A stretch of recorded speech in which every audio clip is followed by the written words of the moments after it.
The Knicks were looking to rewrite history from 29 years ago, but fell a bit short to the Pacers. Granted, the Pacers put on a historic offensive performance, but Ian, it seems like the Knicks really just ran out of gas, or the injuries just caught up to them. Definitely seemed like the injuries caught up to them. OG Anunoby tried to give it a go with that hamstring injury. Clearly, he was not himself. He only played a few minutes.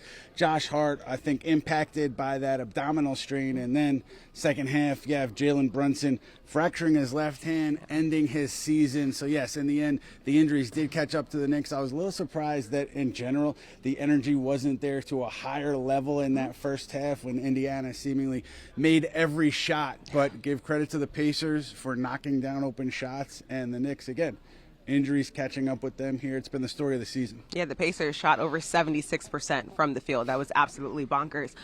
Speaking of Jalen Brunson, he didn't end the season the way that he wanted to, obviously leaving in the third quarter with that injury. But looking back at the season as a whole, how special of a year was this for Jalen Brunson? I think this was a huge year, and it was another year of progress for Jalen Brunson and the Knicks. And look, you go back 2 years, you know where this franchise was, you know the questions surrounding this franchise. Heck, go back the last 2 decades, there have been nothing but question marks here. So now Jalen Brunson, the season that he had, getting into the MVP conversation, you know this team is on solid footing because of him, and you know that they have something to build off of here.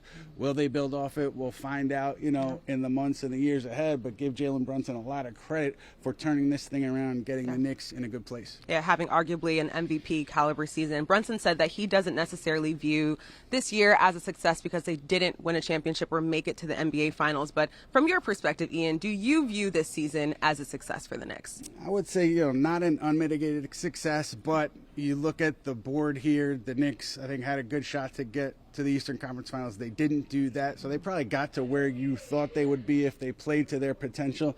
Now, what happens moving forward? They have some question marks to answer this offseason. One is Tom Thibodeau entering the final year of his contract. You don't want to be a lame duck head coach in the NBA, so I would assume that they have serious conversations on an extension with Tom Thibodeau at some point soon. And then there's OG Anunoby's potential free agency. He can opt out and be a free agent this summer. And again, I would assume, just like Thibodeau, that the Knicks end up working something out with OG Anunoby to keep him here for several years to come. Yeah, Tom Thibodeau saying he can't even find the words to describe how special of a group this is, and he likes being here with the Knicks. So we can also expect it to be a really big summer here for the Knicks as well. Thank you so much, Ian.